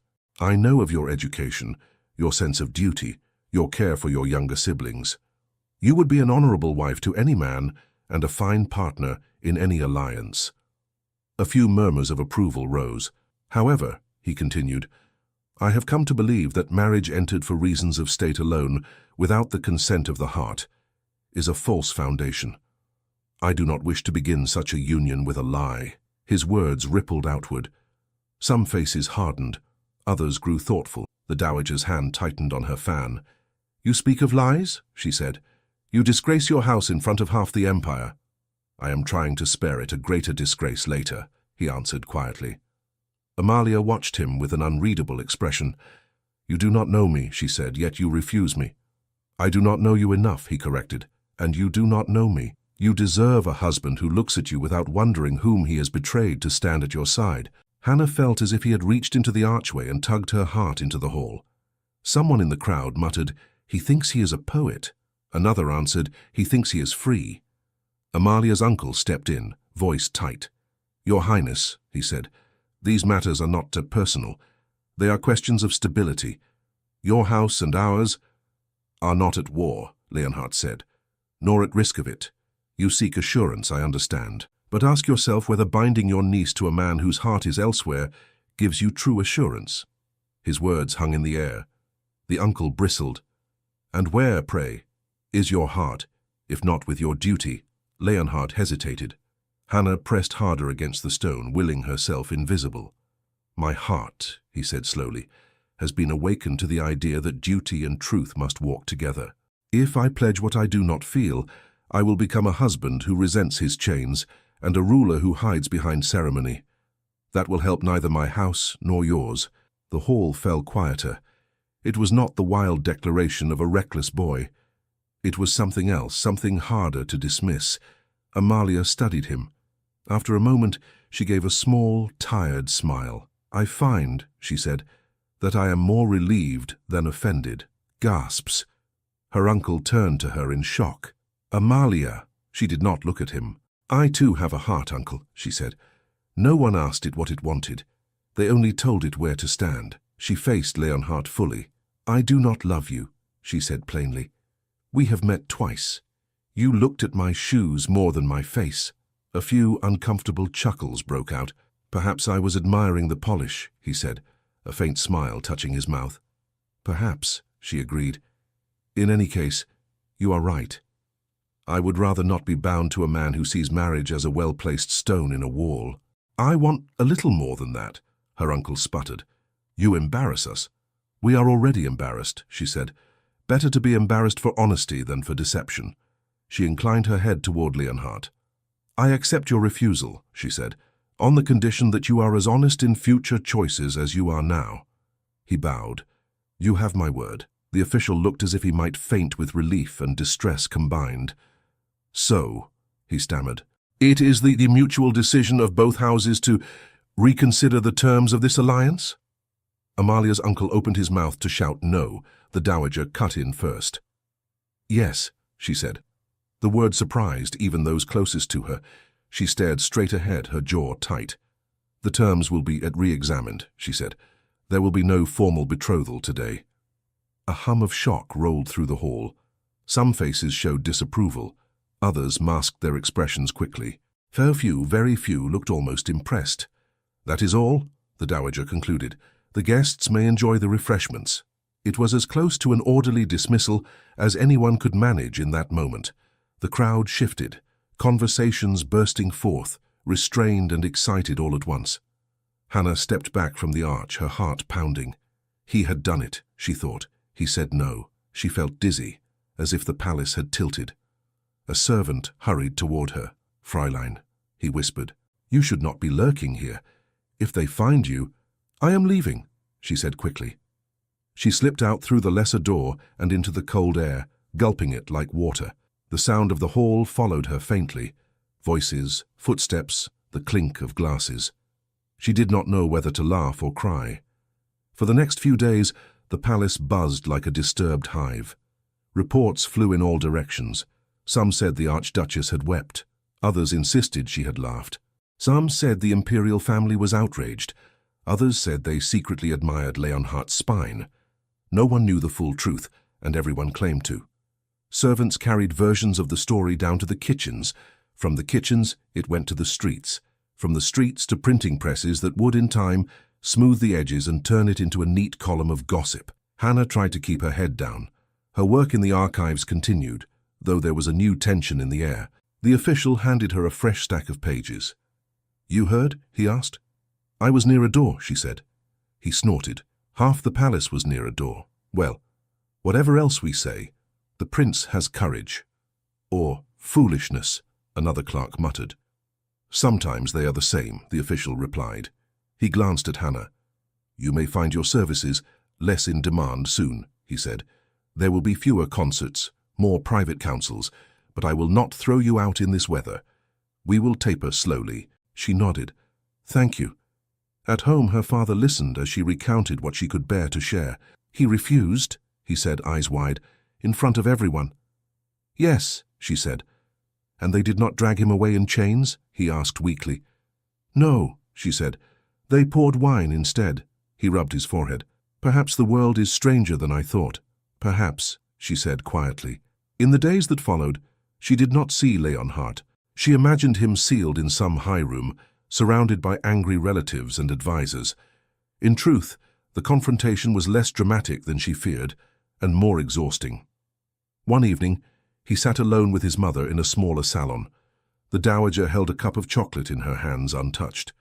"You could have ruined us," she said softly. "I did not," he replied. "Not this time," she said. Silence settled between them. He watched her fingers around the cup. "I will understand if you cannot forgive me," he said. She let out a low breath. "Forgive you," she repeated. "Leonhardt, I am too old to waste energy on not forgiving my own son." She set the cup down. "When I was your age," she said, "my parents arranged my marriage. I did not know your father. I had seen him twice, once on horseback and once at a ball. He was handsome. I told myself that was enough." "Did you love him?" Leonhardt asked quietly. "I could have," she said, "under different circumstances, but we were not allowed to learn each other slowly. We were thrown together like two pieces of furniture in a room. We did our duty. We produced heirs. We smiled at tables. We spoke about the weather." Her gaze drifted to the window. "When he fell ill," she went on, "I realized I had spent 20 years sleeping beside a stranger. I mourned him, but I also mourned the woman I might have been if someone had asked me what I wanted." Leonhardt's chest tightened. "You never told me this." "Would it have changed the fact of your birth?" she asked. "No, it would only have made you restless sooner." She met his eyes. "I do not approve of the way you did this," she said. "You embarrassed powerful people. You made enemies you did not need to make, but I am not entirely sure you were wrong." It was as much as she could bring herself to concede. He blinked. "That is generous." "Do not misunderstand me," she said sharply. "I am still angry. The Archduchess's uncle will sulk for a year. We will have to mend fences, and I will be the one doing most of the mending. But I would rather mend fences than see you rot behind them." A faint smile touched his mouth. "Mother." "Do not be sentimental," she warned. "I cannot bear it." He chuckled softly. She studied him again, more closely this time. "This girl," she said. "Fräulein Weiss, how much of this chaos belongs to her?" He looked down at his hands. "Meeting her," he said slowly, "forced me to look at the world differently. But she did not ask me to refuse the betrothal. She never asked me for anything." "Except a chair," the dowager murmured. He smiled despite himself. "Yes, except that. Do you love her?" the dowager asked. He did not answer at once. "I do not know if I understand that word fully," he said. "I know I think of her when I face a choice. I know her courage makes mine feel less like a costume. I know I cannot imagine standing beside someone else at an altar and pretending she never existed." The dowager looked away. "You pick a difficult path," she said. "She will not be welcomed easily." "I know," he said. "She will be watched," she continued, "judged, measured against standards no one could meet." "I know," he repeated. "And yet you would pull her into this?" she demanded. "I will not pull her anywhere," he said. "If she does not wish it, I will leave her in peace. But if she is willing to walk beside me, I will not hide her." He raised his eyes to hers. "I ask only that you do not turn her life into a battlefield," he added quietly. "If she ever crosses this threshold as more than a copyist, I would like her to find something that feels a little like a home." The dowager's mouth pressed into a thin line. "You ask much," she said. "I am your son," he replied.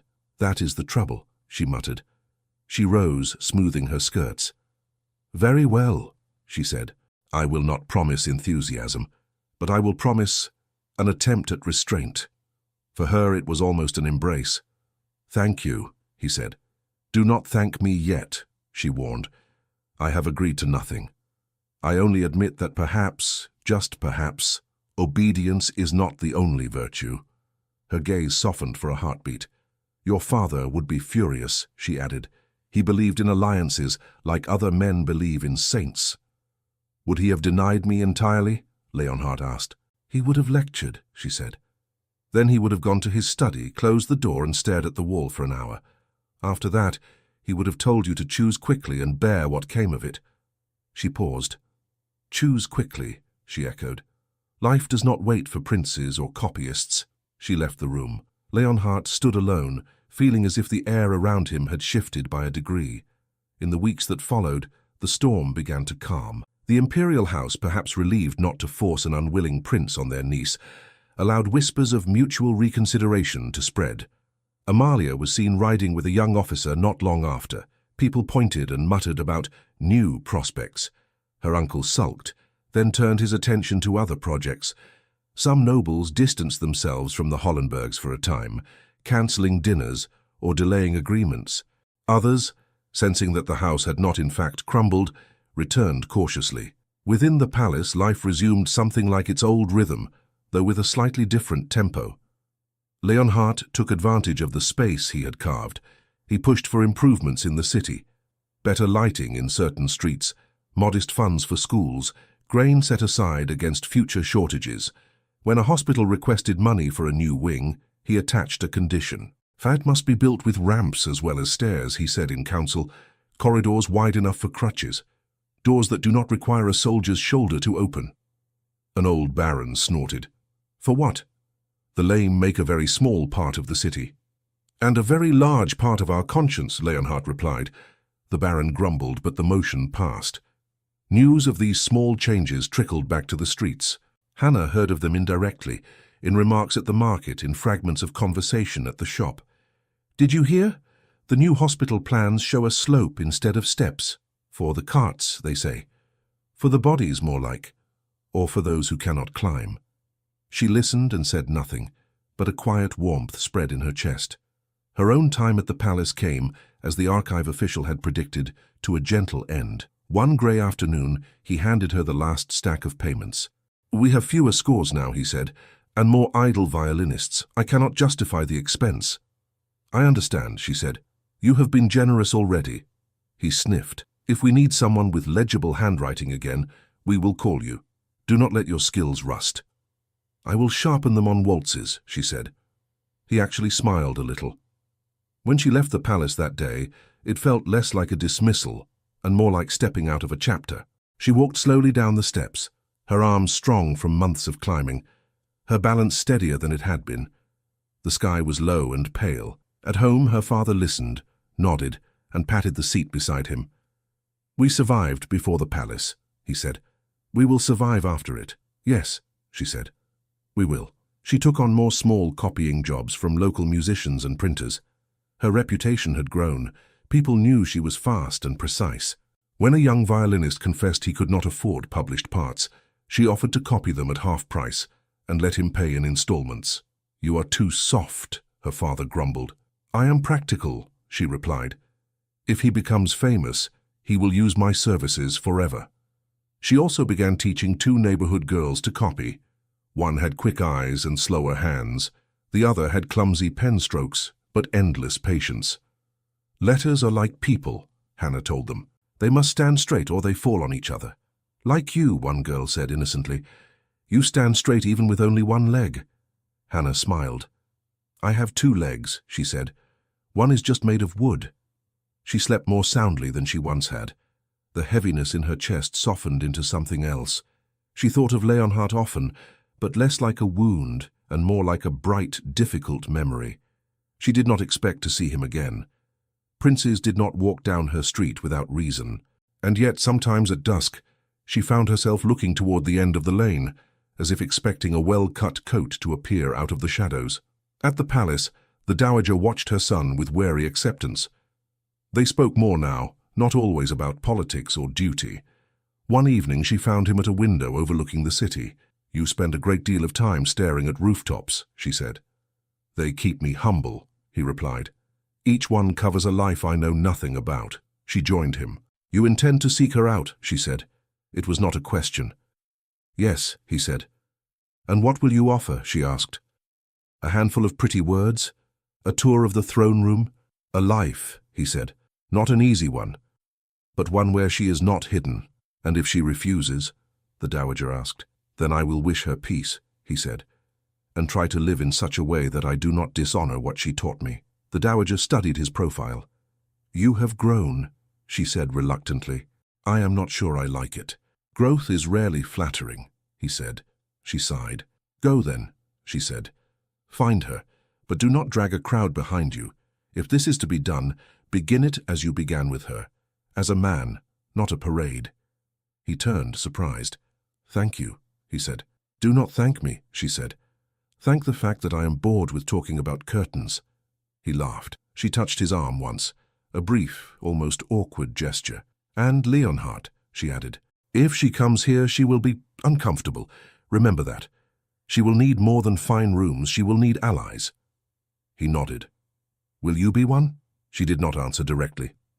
"I will try not to be her enemy," she said. "The rest will depend on whether she can tolerate my company." It was not a promise, but it was a path. That night, as the city settled under a thin mist, two people lay awake in different parts of Vienna. In the palace, Leonhardt stared at the ceiling and rehearsed words that sounded foolish when spoken aloud. In the Freihausviertel, Hannah listened to her father's gentle snore and traced in her mind the pattern of a question she had once asked in a crowded cafe. Both of them, in their own way, were gathering courage for a morning neither yet knew had already chosen them. The bell above the cafe door jingled again on another cold morning. Hannah sat at a small table near the window. Her crutches leaned neatly against the wall. A thin notebook lay open in front of her, covered in tight lines of musical notation. Her fingers were ink-stained as always. She had come to meet a young composer who wanted his songs copied cheaply. He was late. She did not mind. The coffee was warm, the air smelled of bread, and for once no one seemed interested in her at all. People came and went. Voices rose and fell.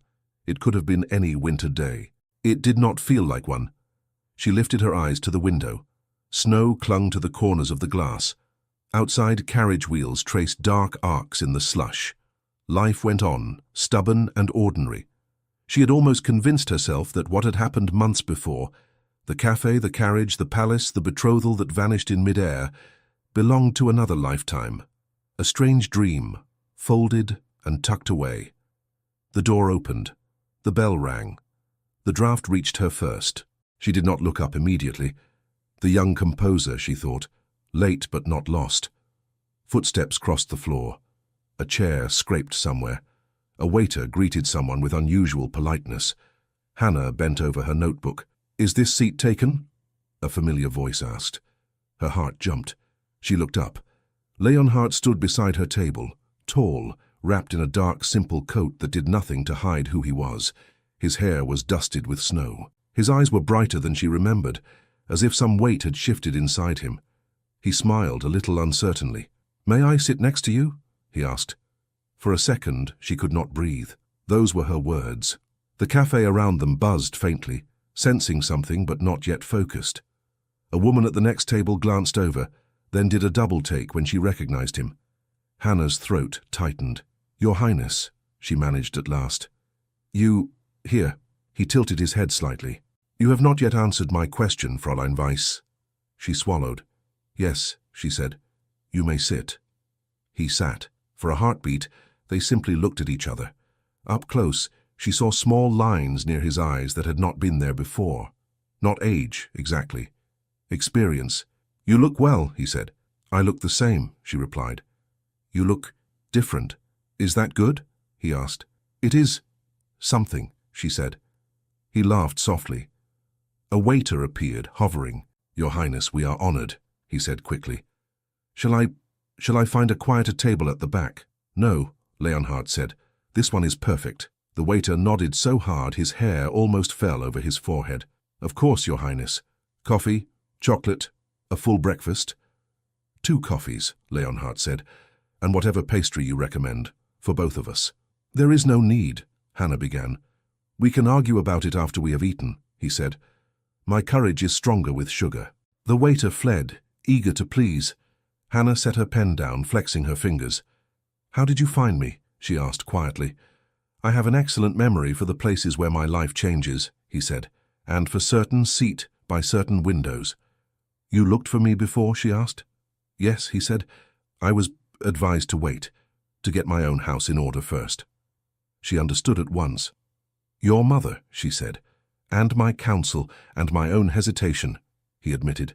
"I did not wish to appear at your door with nothing but pretty speeches. They grow cheap in my world." "And now?" she asked.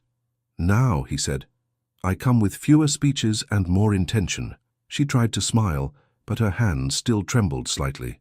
I heard about the betrothal, she said, the refusal. Everyone heard, he said dryly. You did not do that because of me, she said. I did it partly because of you, he answered, and partly because of myself. I could not ask anyone to share a life I despised. The coffees arrived. The pastry followed, flanked by the anxious waiter, who almost knocked over the sugar bowl in his eagerness. Thank you, Leonhard said, rescuing it. The waiter retreated, but not far. Several other patrons were watching too. Some tried to be discreet, others were openly curious. Hannah wrapped her hands around the warm cup. People are looking, she murmured. Leonhard glanced around. They have practice, he said. They will not injure themselves. I do not wish to be the cause of another scene, she said. Neither do I, he replied. Let us see if quiet words can be more powerful than loud ones. She blew gently on her coffee. Why did you come? She asked. He met her gaze fully. To ask you a question, he said. This time with my name and rank on the table, so you know what you are agreeing to refuse. Her heart beat faster. I have questions too, she said.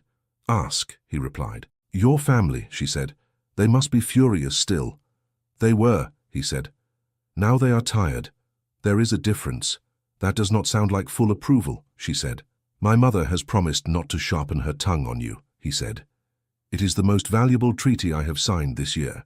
She tried not to smile and failed. The Archduchess, she asked. Sent word that she will not weep for a stranger, he said. She prefers honesty. She has her eye on a captain with good shoulders. And the alliances, she pressed. Being recalculated, he said. No one enjoys it, but no one has starved because of my decision. The world, it seems, continues to turn. She looked down at her cup. And your position? She asked. You are still expected to marry, to produce heirs, to stand in rooms and be seen. Yes, he said. That will not change. And you believe, she said slowly, that they will accept someone like me beside you. There it was, stark and bare between them. He did not flinch. Some will not, he said. They will whisper. They will raise eyebrows so high they will strain their foreheads. They will say I have lost my mind, my judgment, my sense of proportion. And you? She asked. I will say I have found my spine, he replied. She shook her head. You make it sound simple, she said. It is not simple, he said. It will be difficult, for you more than for me. I will have a title to hide behind when I am weary. You will have only yourself. That is not a comforting argument, she said. I am not trying to comfort you, he said. I am trying to respect you enough to be honest. She drew in a careful breath. And what, she asked, does your honesty wish to say? He leaned forward a little, his hands around his cup as if anchoring himself. Hannah Weiss, he said, I have tried to imagine my life without you in it. I have imagined a marriage of convenience, polite and empty. I have imagined filling my days with counsels and my nights with mechanical conversation. Every time I find myself thinking of a morning in a crowded cafe when a young woman with crutches asked me for a chair as if she had a right to rest. I remember your laughter, your sharp tongue, your refusal to accept pity. I remember that with you for the first time I felt like more than a statue in a uniform. She swallowed. I also remember, he went on quietly, that you have never asked me for anything but truth, so here is mine. I love you. I love the way you walk into rooms full of stairs and pretend they are your own hallway. I love the way your hand does not tremble when your leg does. I love that you have changed the way I think about my duty, my city, and myself. I do not know if my love is worthy of you, but it is yours if you want it. The world seemed to narrow to the space between them. People around them had fallen quieter, sensing the weight of his words without hearing every syllable. Hannah's eyes stung. You do not even know me, she whispered. I know enough to want to learn the rest beside you day by day, he said, unless you choose to shut the door. She looked at her hands. I am not, she struggled for words. I am not the woman they picture beside you. I cannot glide through ballrooms. I cannot ride beside you at parades. I will need more rest than your guests. I will slow you. You will change my pace, he said. There is a difference.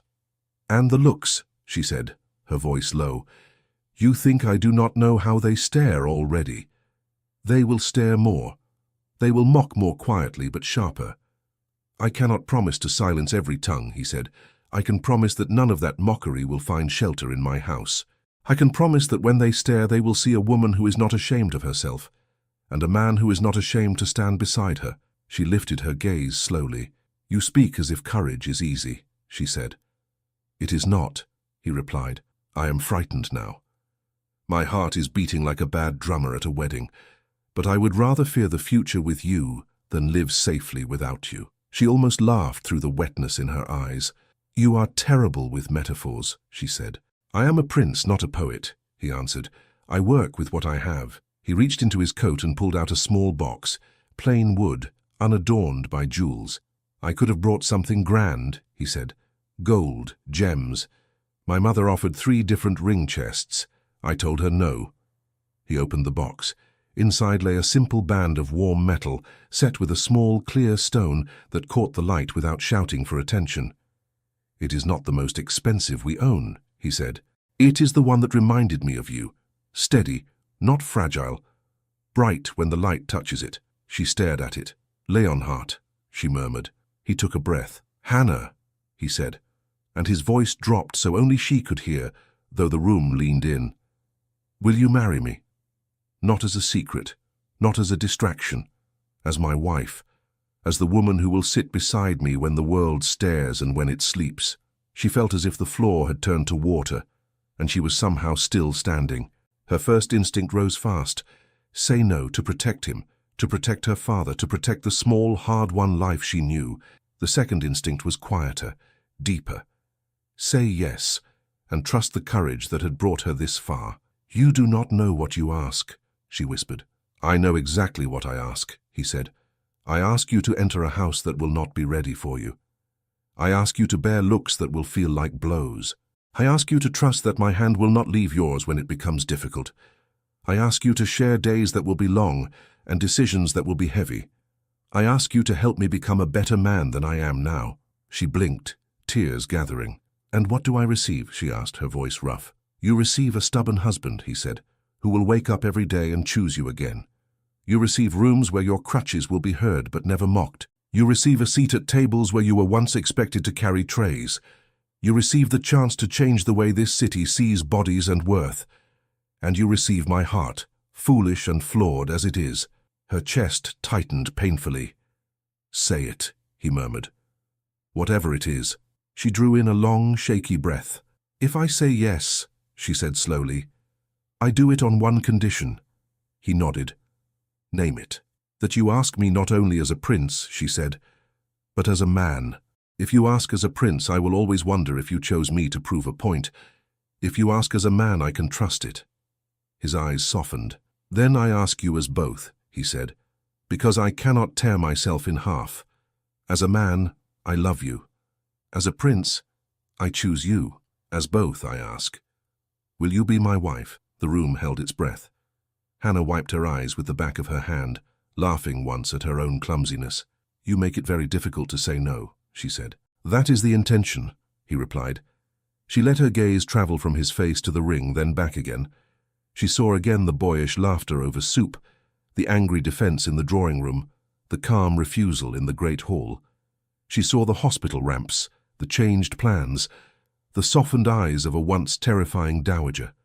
She saw her father's tired hands, his hope that she would make the world suffer her honesty. Fear whispered loudly. Courage this time spoke louder. Yes, she said. The word came out small, the effect was enormous. Yes, he repeated as if he needed to hear it twice. Yes, she said again, clearer. I will marry you, Leonhardt, as a man, as a prince, as the owner of very impractical gloves. He laughed, the sound breaking like sunlight. The cafe burst into murmurs.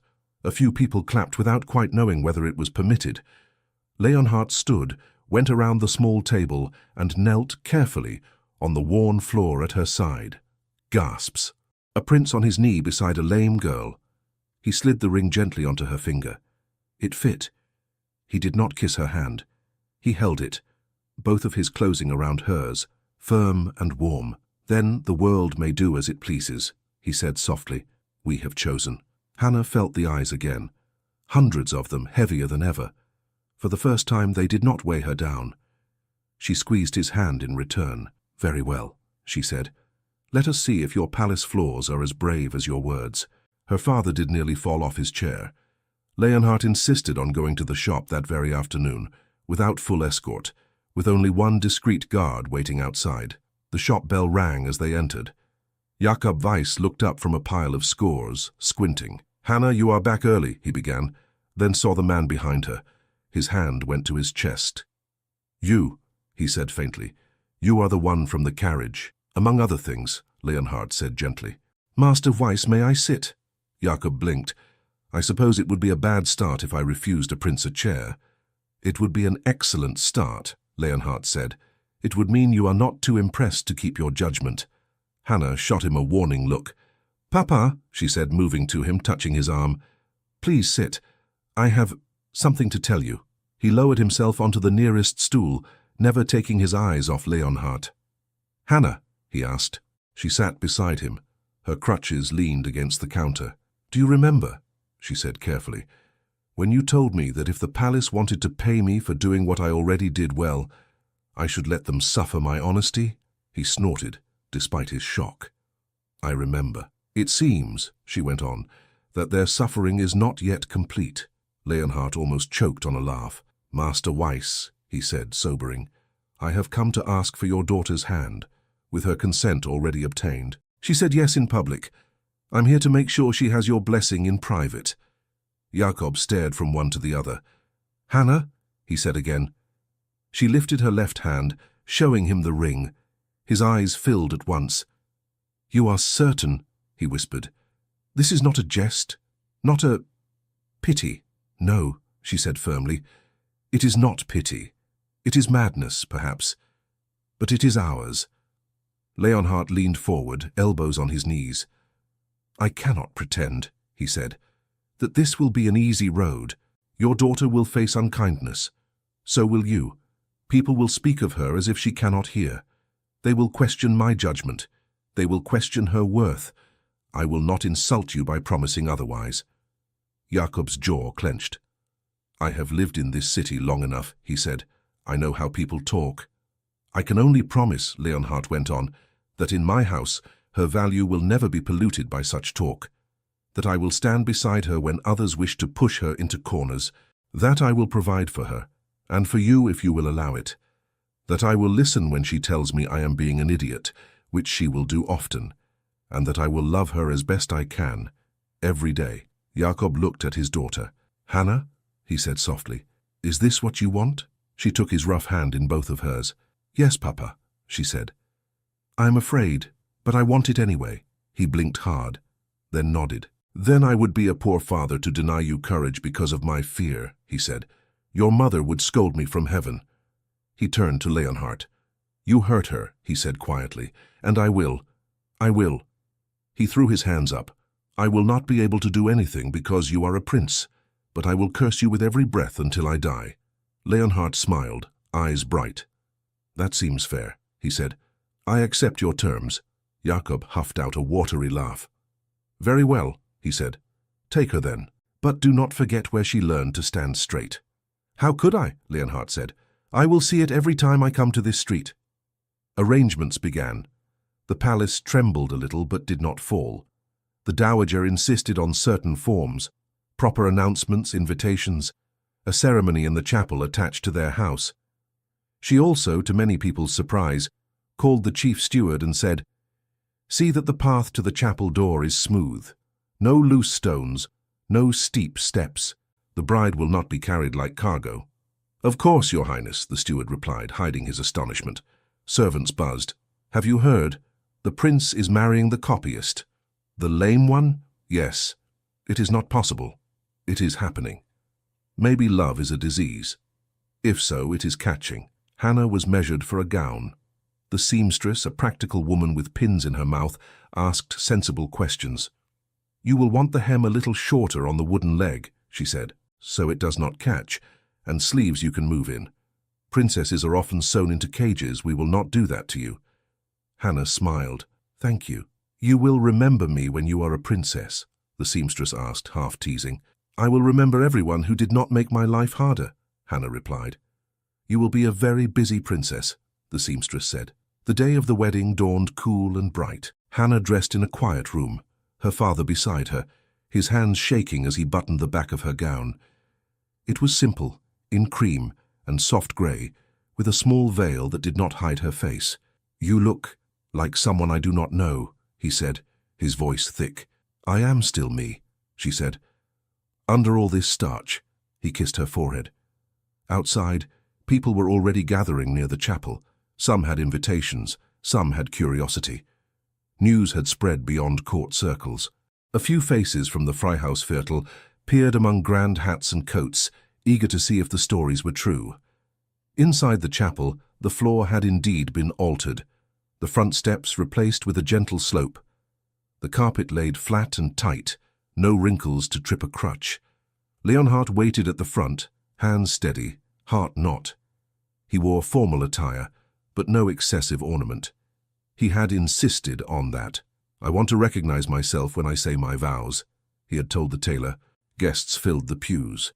Count Riedel stood near the front, his expression resigned but not unkind. Countess von Lillian sat farther back, lips pressed tight, curiosity warring with pride. Archduchess Amalia had sent polite regrets and a bouquet of winter flowers. The flowers lay near the altar. The music began, soft strings echoing off stone. Hannah appeared at the entrance, her veil lowered, her crutches polished, her father on her arm. A ripple went through the room. Some eyes widened, some softened, a few narrowed. People were people. Leonhard saw only her. She moved down the aisle slowly, each step measured, every bit of her effort visible. She did not pretend to glide. She walked as she always had, with determination, with balance, with occasional small stumbles and swift recoveries. Her father's hand trembled on her arm. When they reached the front, he placed her hand in Leonhardt's and swallowed hard. "Do not forget where she comes from," he whispered. "Never," Leonhardt said. Jakob stepped aside. The priest spoke words about unions, about vows, about the mysteries of two lives becoming one. For once, the speeches did not feel like empty ceremony. Hannah and Leonhardt faced each other. "Repeat after me," the priest said. Leonhardt did, voice steady. "I, Leonhardt, take you, Hannah, as my wife." Then Hannah's turn. Her voice shook on the first word. "I, Hannah," she said, then paused. Leonhardt squeezed her hands lightly. She smiled a little through the tears. "I, Hannah," she continued stronger, "take you, Leonhardt, as my husband." She promised to stay, to walk beside him, to speak the truth even when it burned. He promised to listen, to honor her, to protect her dignity as fiercely as he protected his borders. When the priest asked if anyone objected, no one spoke. Perhaps because no one dared. Perhaps because for that brief moment they understood they were seeing something rare. "You may seal your vows," the priest said. Leonhardt lifted her veil. For a heartbeat they simply looked at each other. The boy from the cafe, the girl with the crutches, two people who had walked a long road to stand still together. Then he bent and kissed her gently, with reverence and joy. The chapel could not help itself. Applause burst out. Some clapped shyly, some loudly. Jacob wiped his eyes with the back of his hand. The dowager dabbed at hers far more discreetly. Afterward, in the reception hall, people spoke to them. Some offered sincere congratulations. Some offered carefully polite words that hid their confusion. Hannah answered each in turn, her back straight, her hand in Leonhardt's. At one point, the dowager approached. Hannah tensed, then reminded herself. This woman had moved mountains out of her way, even if she had grumbled while doing it. "Your Highness," Hannah said, bowing slightly. "Now that title may apply to you," the dowager replied. "But I suppose Mother will do in private, eventually." Hannah almost choked. "That seems very soon," she managed. The dowager's eyes softened. "You walked well," she said quietly. "Not because you did not stumble, but because you did not pretend not to. That will serve you." "Thank you," Hannah said. "And if any of these people make your life miserable," the dowager added under her breath, "you will tell me. My tongue has not lost all its sharpness." Hannah smiled genuinely. "I will remember that," she said. Years passed. They did not turn into fairy tales. They turned into days, one after another, which is harder and more beautiful. Hannah and Leonhardt lived with arguments about curtains and clinics, debates about taxes and tea, shared jokes about ministers who talked too long, quiet moments in private when the weight of the world made their shoulders touch more closely. They opened parts of the palace to musicians who could not afford grand halls. Hannah sat with them, her crutches propped beside her, copying and listening, recognizing the shy spark in their eyes. They visited the new hospital wing together. Hannah tested the ramps with her own weight, nodding approvingly when they did not tilt. "Better," she told the architect, "but make the railing smoother. Hands like mine will use it often." "Yes, Your Highness," he said, slightly out of breath from trying to keep up with her. Children in the city grew up seeing a prince and a one-legged princess riding in carriages, walking slowly down market streets, sitting together at small tables during public visits. Some whispered, some pointed. Many simply accepted it as fact. Sometimes people have one leg. Sometimes princes marry copyists. Sometimes doors are built wider because someone insisted. In the evenings, when the palace was quieter, Hannah and Leonhardt often returned in memory to that first cafe. "Do you remember," he would say, "how you nearly refused my offer of broth?" "And do you remember," she would answer, "how you nearly let your guards drag you out like a sack of flour?" They laughed, knowing how small and how enormous those moments had been. Once, years later, they visited the cafe itself. It had changed a little. New tables, a few new smudges on the walls. They sat by the window. The owner, older now, hurried over, bowing so low his nose nearly brushed the floor. "Your Highnesses," he stammered, "it is an honor I do not deserve." "On the contrary," Leonhardt said, "your chairs have played a dangerous role in history." The man laughed nervously, not quite understanding. Hannah looked around. At another table, a young girl with a limp stood uncertainly, holding a cup, looking for a place to sit. Hannah lifted her hand. "There is a seat here," she called, "if you do not mind princes who talk too much." The girl's eyes widened. She shuffled over, shy. "May I sit next to you?" she asked. "Yes," Hannah said warmly. "Always." And somewhere beyond the cafe walls, beyond the palace, beyond the snow and the roofs and the marches and the waltzes, a simple truth settled quietly into the city. The measure of a life is not how straight one walks nor how high one stands, but whom one dares to sit beside, and who dares to sit beside us when the whole world is watching. Thank you so much for listening to this story all the way to the end. We hope it moved you as much as it moved us while telling it. We'd love to hear your thoughts. Leave us a comment telling us where you're listening from and what you liked the most. Rate this story from 0 to 10. What score would you give it? If you enjoyed this story, don't forget to subscribe to the channel and leave a like as a show of support. That really motivates us to keep creating and sharing more stories full of emotion and life lessons. And before we go, we want to remind you that an exciting and heartwarming story recommendation will appear on the final screen. If you'd like to enjoy it, just click on the video. Thank you once again for being here, and we'll see you in the next story.